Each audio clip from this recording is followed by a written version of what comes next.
And it just hit me. There must be a God, because how could we continue to be living in this life unless there was a higher power?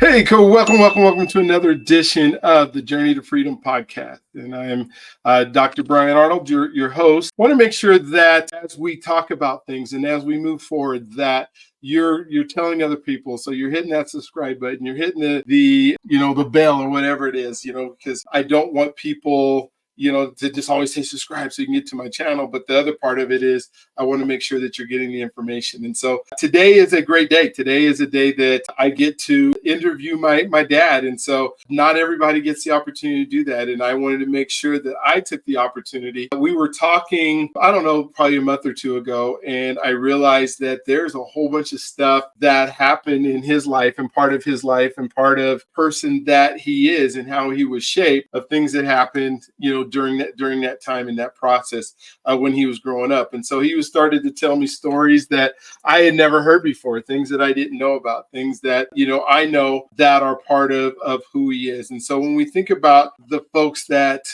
came before us, the folks that paved the path and moved the, hell or high water, they did what they needed to do to get it done in a time that here in America may not have been the best time. Was it better than slavery? Absolutely it was. But was it a time that, there were, you would say, I'm not going to go to a certain part of our country as a result of, knowing what might happen or the things that happen. And then to move on, the things that he's been able to see.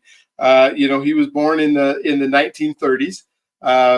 And to think that, that's right now he's 85 years old, going to get ready to be 86 here, in a few months. And all the things, if you think about technology, when I go back and I think of like the radio or the automobile or forget computers, we're looking at, the telephone and all these things that, were not something that was prevalent. I remember hearing stories of, in the 1936 Olympics when, they would have to take a boat to get to the Olympics. That was in Germany, I guess, when Jesse Owens, won 4 gold medals. And it took almost a month to be able to get from the United States all the way over to Germany to be able to compete in the Olympic Games. And then, right now we just had the Olympic Games and the U.S. took all these athletes over to London, and, it was a, 12-hour flight or something like that allow them to get over there. And so we think about all the different things that have happened, your great grandfathers and your grandfathers and what they were able to do. So thanks, Dad. Thanks for being on the podcast today. This is one that I'm excited about talking about and doing. And so what I'm going to let you do, and you can start wherever you would like and in time. And I might interject and ask you clarifying questions about certain times, but kind of just your journey, your life. You think, there's 85 years and, what happened in those years that made you the person that you are. And so you go ahead and let us know from that perspective what that looked like. Okay, well, thank you, Brian. Like Brian said, I'm his father, and I was born December 30th, 1938, which means I'm 85 years old. And I was born in Kansas City, Missouri, with 3 brothers and 1 sister. We were very poor growing up, and we had a tough time getting everything done, and including feeding that family. My mother was a beautiful lady and took care of us better than most women in this world. My father was a skilled worker, but an alcoholic, and he drank quite a bit.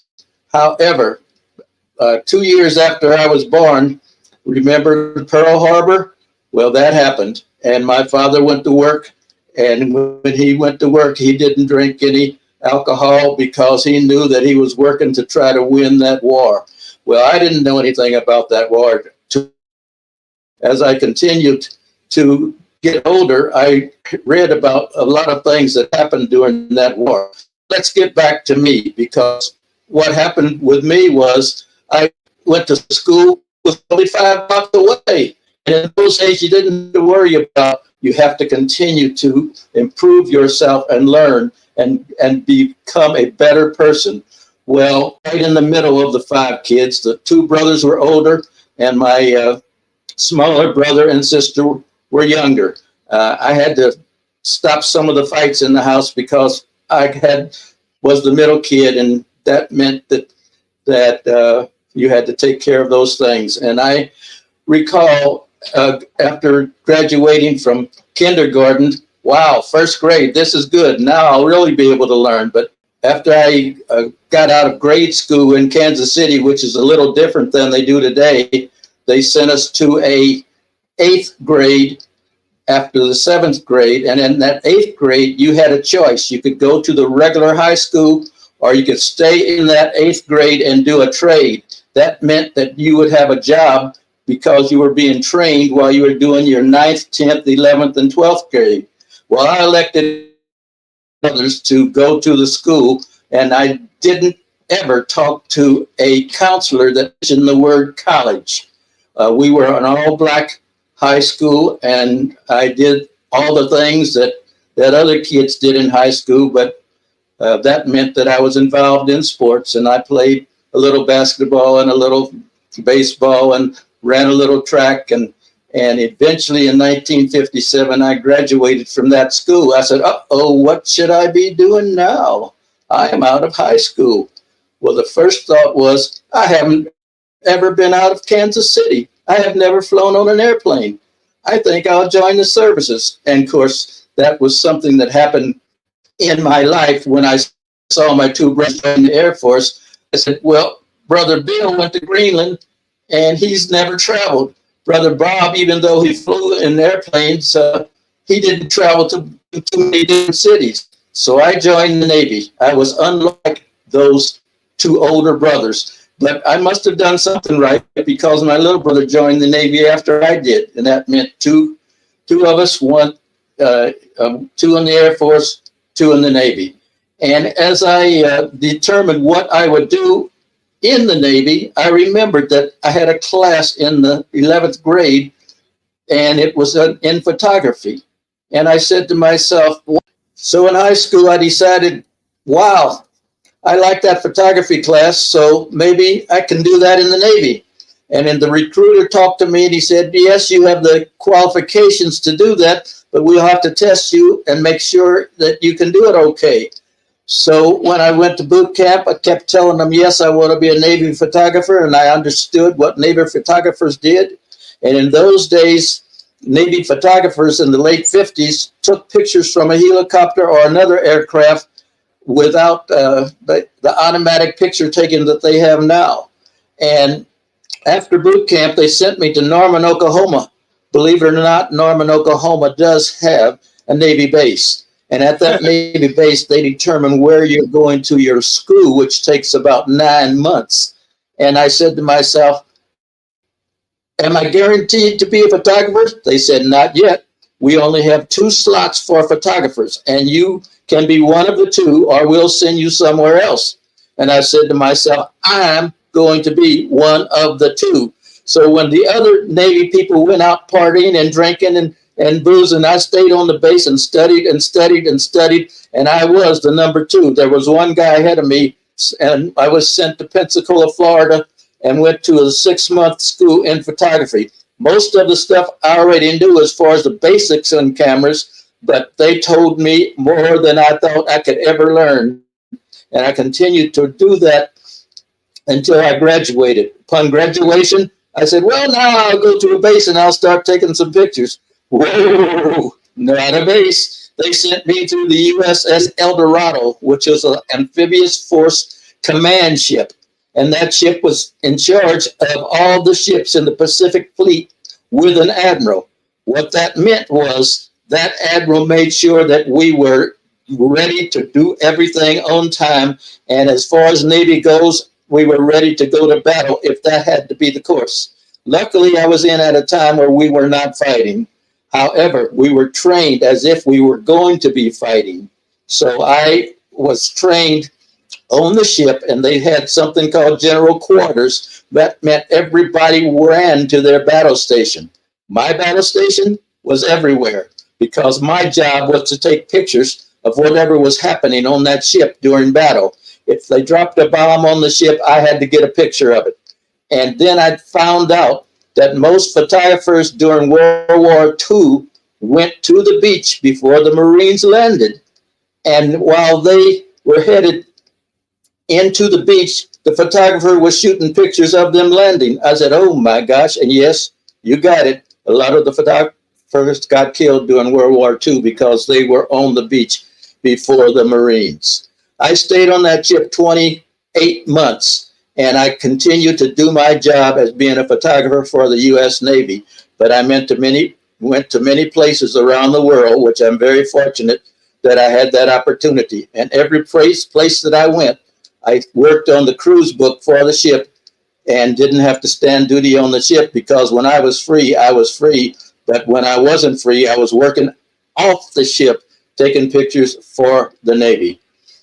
After I left that ship, I was sent to a base called Lemoore, California. And there I met Brian's mother, and Brian was born after I got discharged from the Navy and came back to Denver, Colorado to live. Why Denver? I knew Kansas City was not the type of place that you would want to live because everybody discriminated against you. And in Kansas City, the black population all lived in one area. You never saw white men and women or kids for months and months and months unless you went out of the area that we were living in. And the school that I attended in high school was all black.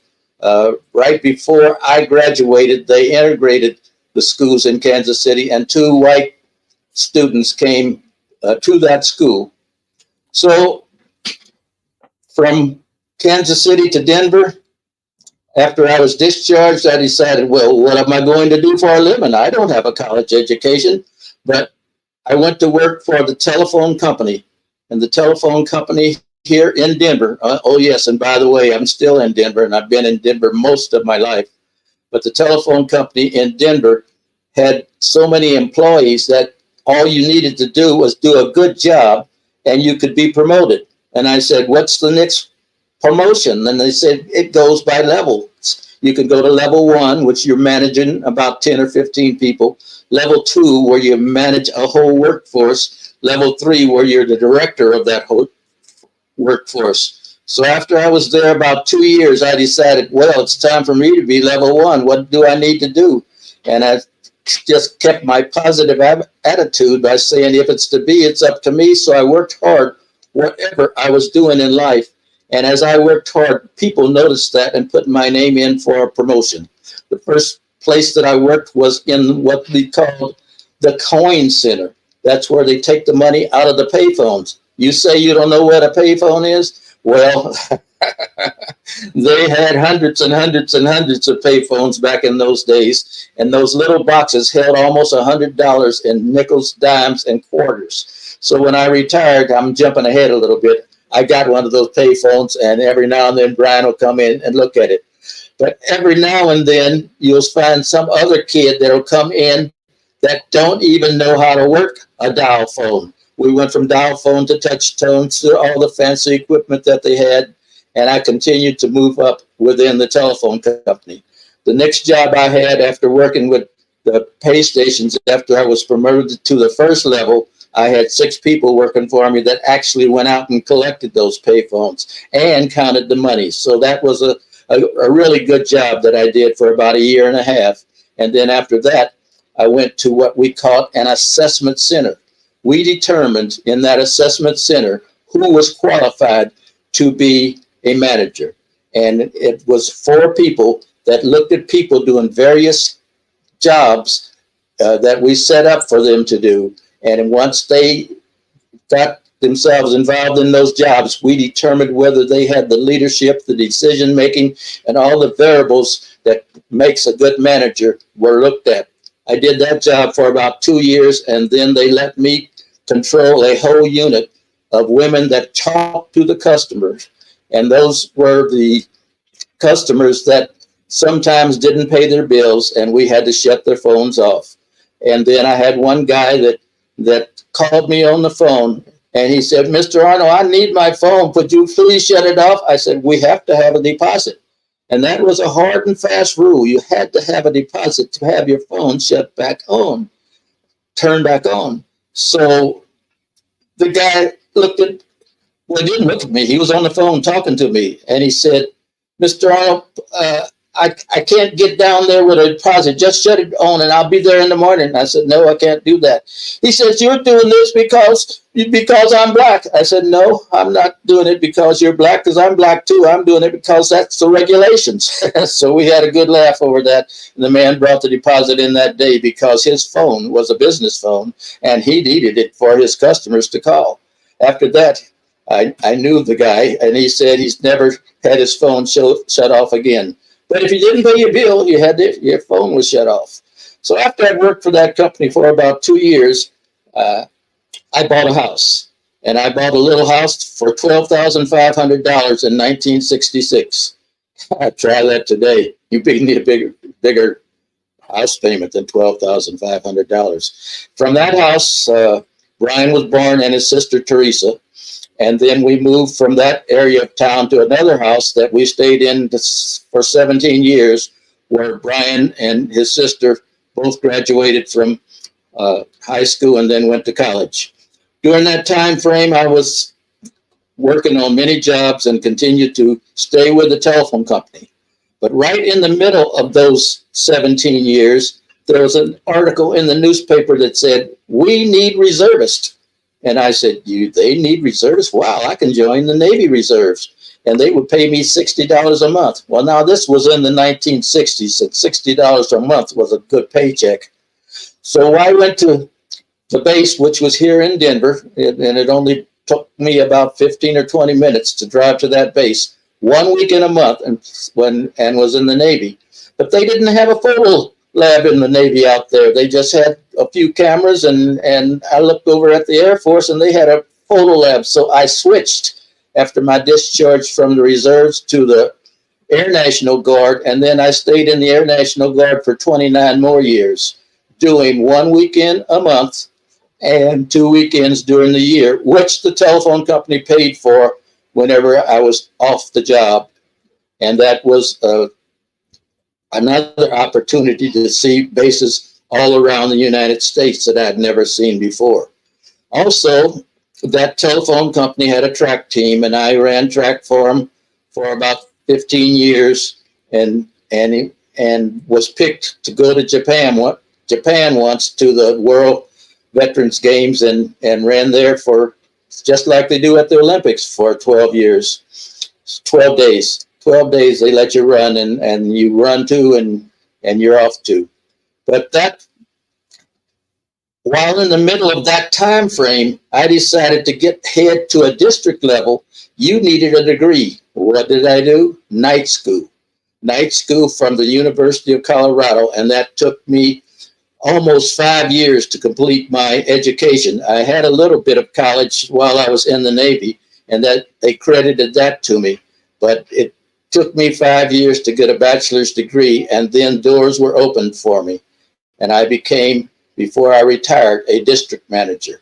And that was the head of not only one or two organizations, but sometimes 5 or 6 with a few hundred men reporting to me.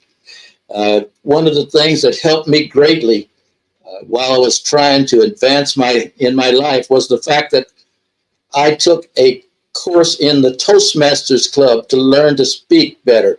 And since I've been retired, I talk a little bit faster than I should, but I learned everything that I needed to know to do public speaking. And at the same time, I joined a finance organization called Belco Credit Union. I rose to the top of that credit union when I was there after 12 years, and became chairman of their board of directors. I was chairman for 2 years before I retired from that organization. But I've always been one person that gives back to the community. And I worked for Channel 9 on food drives. I worked for many things that were helping people. And while I was advancing in the telephone company, I also worked for, when we had black employees that needed to be promoted, we worked to show them how they could become promoted. When I was promoted, I was only the 12th black person promoted with about 4,000 employees in the Denver area.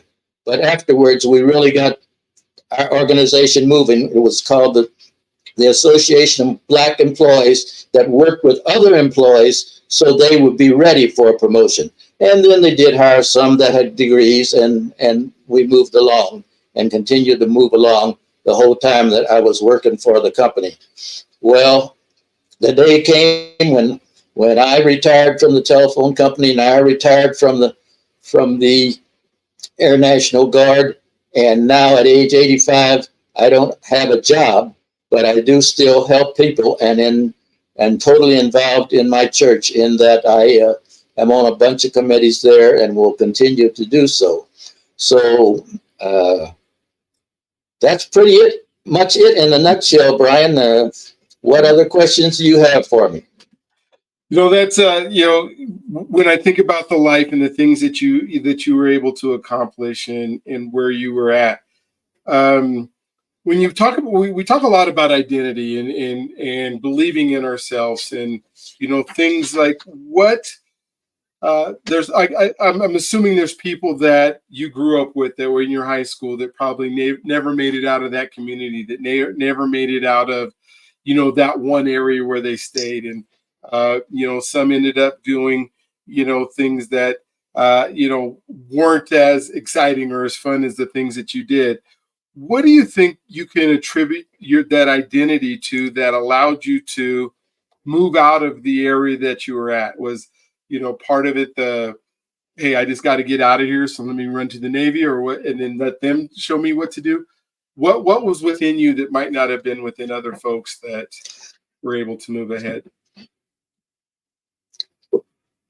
Well, as I stated before, I didn't know what I was going to do after I got out of high school, because the counselor had never talked to me about college. And I said, well, I'll just get a job, but first I'll join the service. And that I did. But what quality that I find most in life is being positive about things. And when you're down, you don't stay down. You continue to say, I can get this done. And if it's up to me, let it be. If it's up to me, I'll get it done. And yes, there were many people that I graduated with that just never got out of Kansas City and did jobs that were not paying enough to raise a family. And we had 96 people that graduated when I did. I went to a lot of the 10-year reunions, and right now there's only about 30 left that I graduated with. Some of them actually went to prison, and it was a tough road to hoe. But like that was always my saying, if it's to be, it's up to me. And I used to speak at a lot of different clubs while I was with the telephone company, because they asked to have someone come over and give a speech. We had an Optimist club in Denver, and I first walked into their club to start my speech, and I say, I have the true definition of an optimist. They said, you do? What is that? I said, well, this guy fell off a 12-story building, and as he passed each window bar, he said, all right, so far. You get that? When there's a will, there's a way. You do it. Whatever it takes in life, you make sure that you do what will be helpful for other people. And what you do is continue to say, it can be done and I can do it. And that's how I learned as I grew up and continued to be in the workforce doing the job that I did for all those years. I can. What other questions do you have for me? I can remember that when I was growing up, you used to talk about a mosquito. If I say a mosquito can pull a plow, don't ask me how. Hitch him up. Did that go along with the belief that anything that can happen. How does that mindset continue when there's things that are happening in life that are probably, that happen to people? How do you stay positive in the midst of those things? Well, you continue to be positive no matter what. And that saying came from Muhammad Ali, the great fighter. He was always telling the other people that he fought that he was going to win. So I used that in my workforce and said to the people, hey, we can get it done. And I think you have to motivate people that are working for you. And you have to always be positive no matter where you are or what you're doing. And there's times when all of us get down. But, if I say a mosquito can pull a plow, don't ask me how. Hitch him up. Yeah. One of the things that you brought up was service. And, one of the things that I say every day is, dear Lord, help me to have the wisdom to do the things you want me to do in a way that pleases you and serves others. And when, I think of service and the example that you gave me, there were times that, I think you were part of an organization called Big Brothers or something like that, where, there were other people that weren't as fortunate as we were. And you did things to make sure you were helping. I can remember when you were working with the food drive at 9 News, and the first cell phone that I ever saw, you were in a warehouse that was, you were coordinating, getting food out to people. What has a life of service not only meant to you, but maybe the people that you were able to serve? And why did you spend so much time doing it?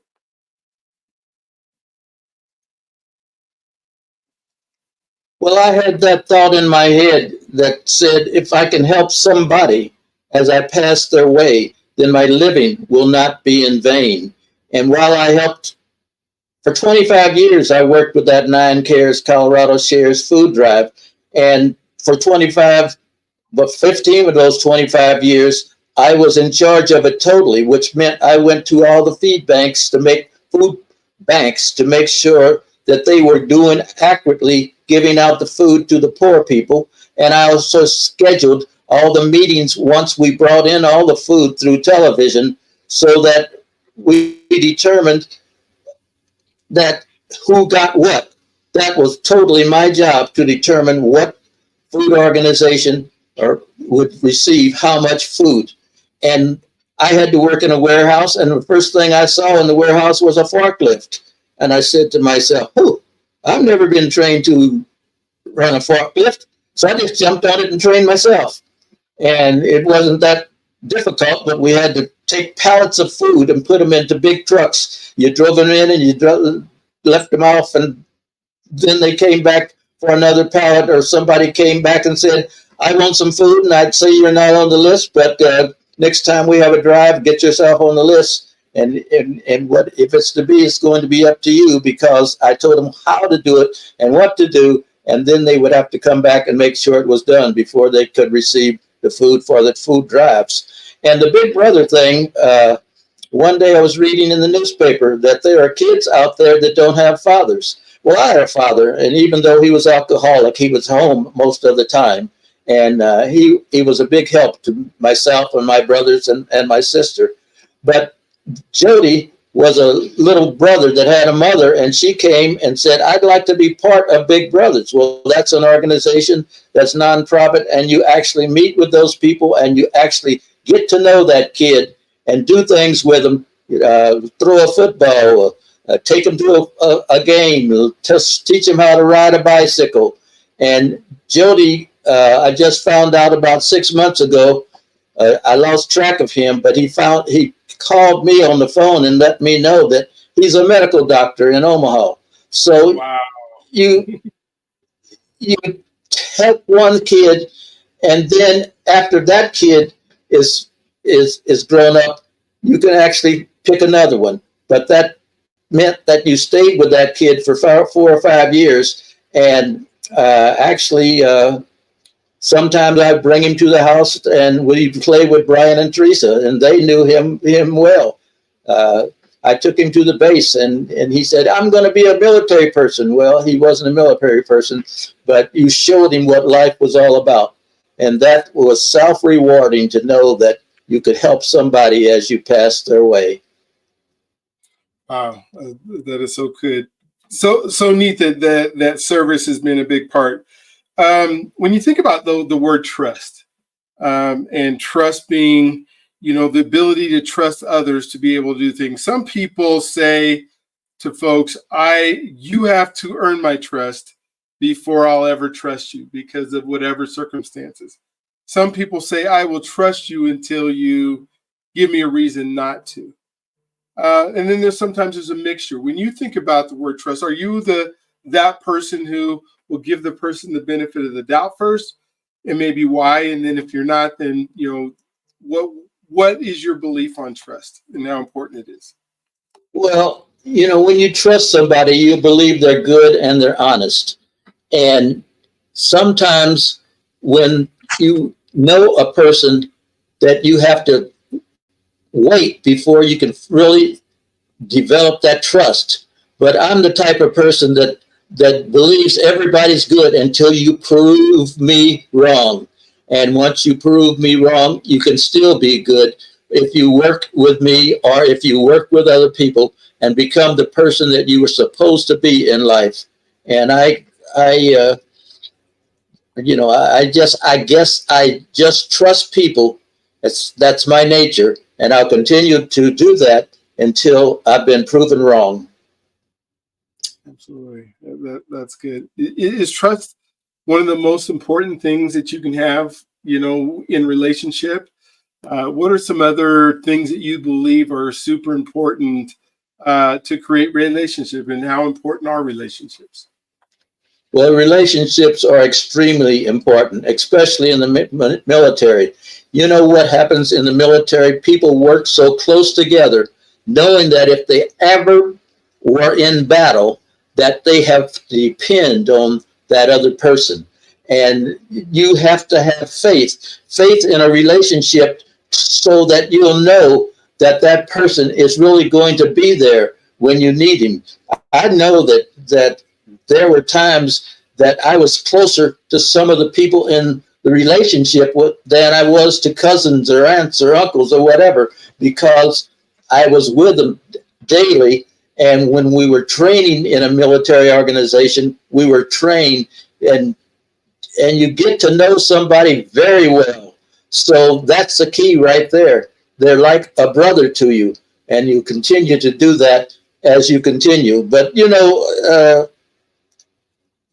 there's so many things as we continue to look at other people and how we interact, and how we continue to show that, yes, I will be there for this person, and that person will be there for me. And I'll continue to make sure that as I interact with people, that I try to build their trust in me and let them know that I'm a person that you can trust.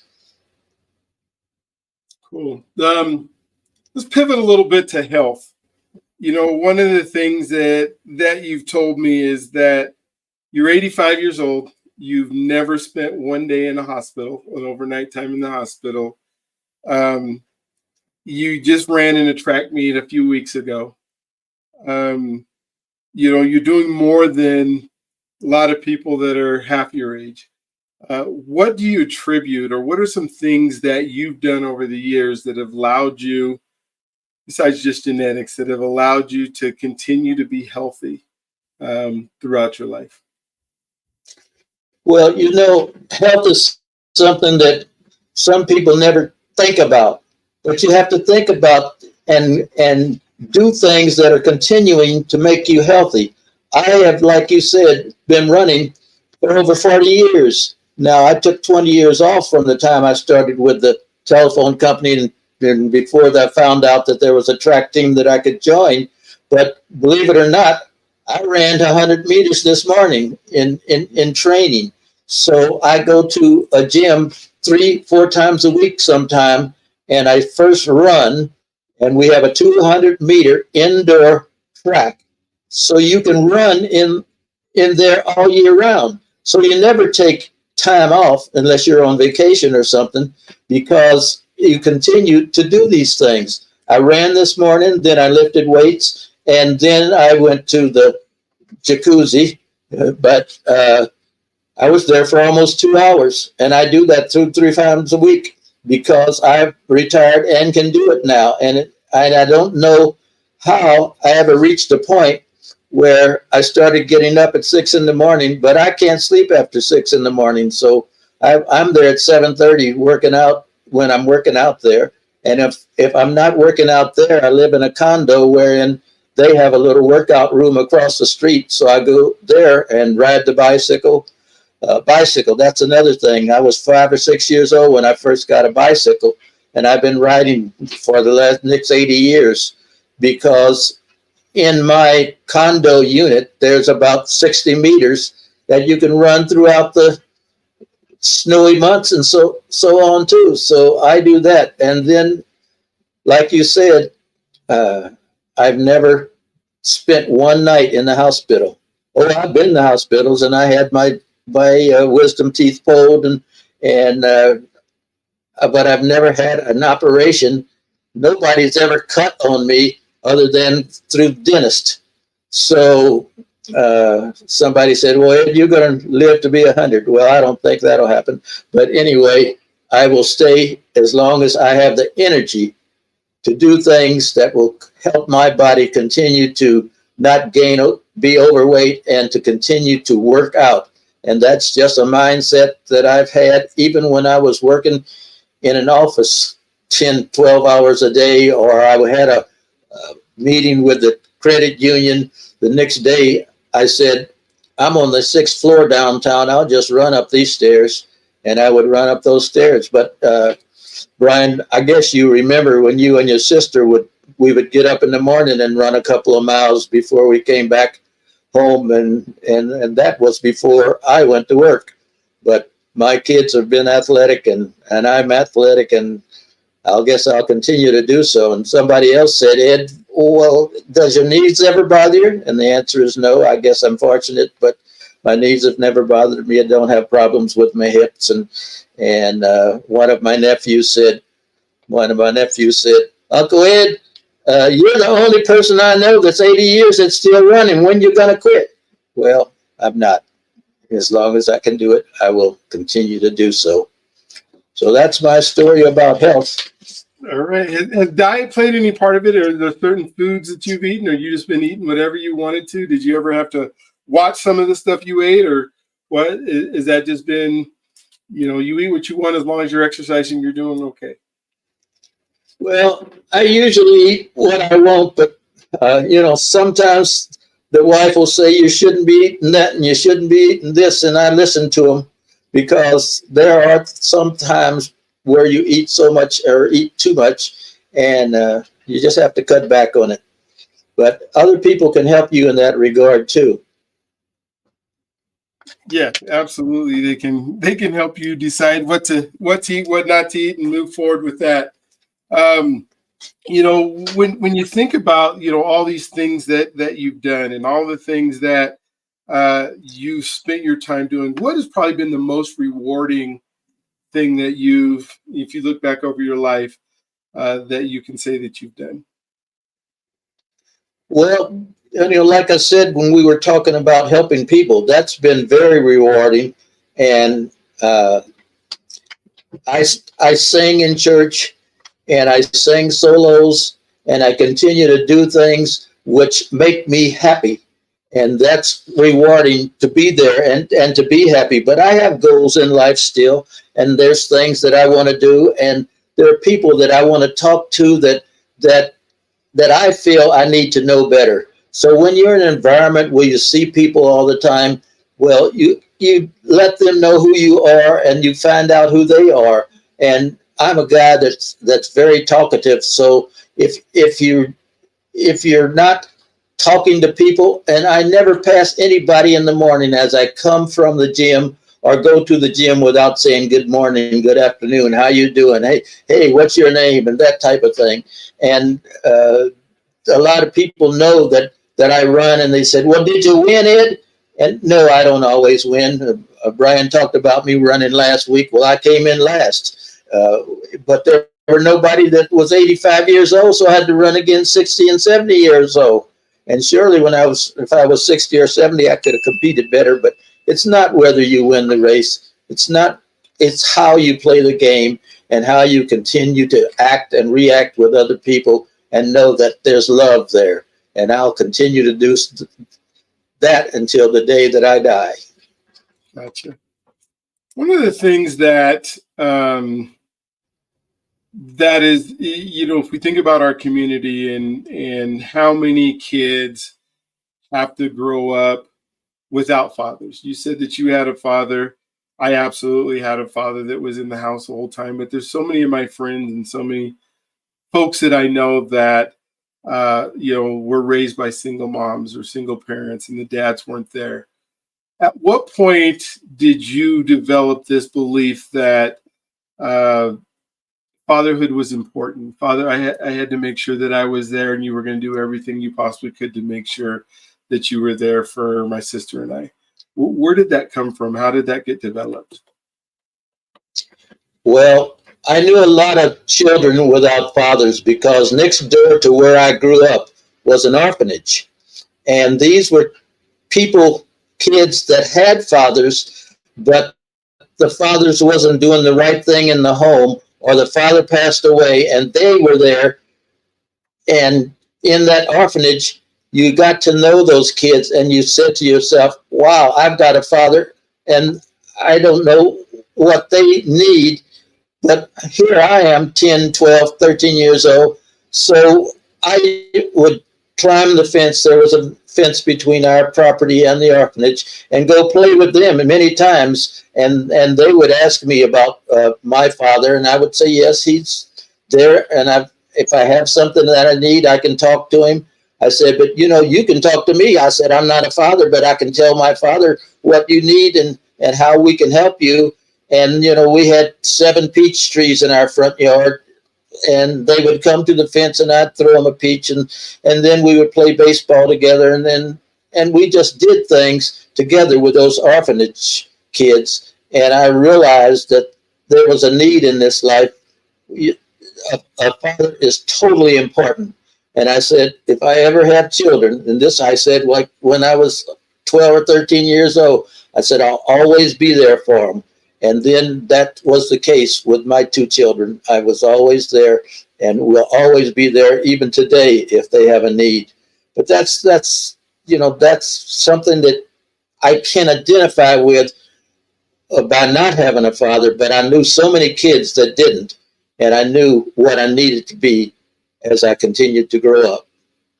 Oh, that's really cool. Well, we had a few more minutes left, and I want to kind of talk about faith and what faith has played in your life, and the things that you have done to, I knew I was able to. I don't know a time or remember a time where we weren't in church or we weren't in, a place where we could look to God for, whether it was salvation or look to God for, helping us out in our lives and as just being part of life. How was that developed, and how important is that in your life, your faith? Well, that's totally important. When I was small, I had a grandmother that was about 3 blocks from the church that we would go to, and we would go to the Sunday school. I never went to what we called big church because I wasn't old enough to understand the sermons. But my grandmother said, "You're going to church this Sunday," and I said, "Oh, Grandma, I don't really want to go." And she said, "I'm going to bake a pie. If you go, you get a slice. If you don't go, there's no pie for you." So when Sunday school was out, I sprinted back to my grandmother's house for a piece of that cherry pie or apple pie. But my favorite has always been sweet potato pie, and she made the best sweet potato pie that you could ever taste. But as I continued to grow up and become a little older, I never saw my father in the church, but my mother was there, my grandmother was there. So we had a family that always went to church. And one time when one time when I was in church, uh, my brothers were running the video. Well, it wasn't video; it was the old film in the film cameras of the Sunday school lessons, and it just hit me. There must be a God, because how could we continue to be living in this life unless there was a higher power? And I decided that my kids would go to church, and I went to church, and I've been in church uh, just these last couple of years, for after my wife died, for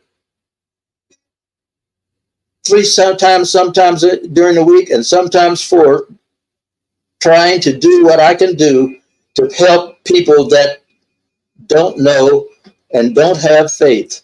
But that's a challenge we all have in life. What do you say to people? How do you know that you're going to be going to heaven? Well, I know I'm going to be heaven. Just this last Thursday, I sang a song about being in heaven, and it was at a nursing home, and the folks there physically can't be in church, but they can have people come in and talk to them about the Lord. So I think that even on the ship, we had 400 people on that command ship, but only about 40 of them went to church. And I was one of those 40, even though I wasn't totally understanding what the Bible was saying. But I had a godly woman that I was married to, and we were a family of God. And we went to different churches here in the Denver area. But through it all, we continued to have faith in God and to love God with all our heart, soul, and mind, because He is our Lord and Savior. Well, that's great. If you were to say, I want to give advice to somebody that, not my generation, but my kids or my kids' generation, what because I know you're a great grandpa and that kind of stuff. What would you want to say about how to have the life that that you've had, or had the life that will make them happy, and the life that will make them be able to succeed in this journey to freedom that we're talking about? What would you say that they would be important to do during that journey? Well, I think that you would have to say to them, be a positive person and don't complain because it's not going to help.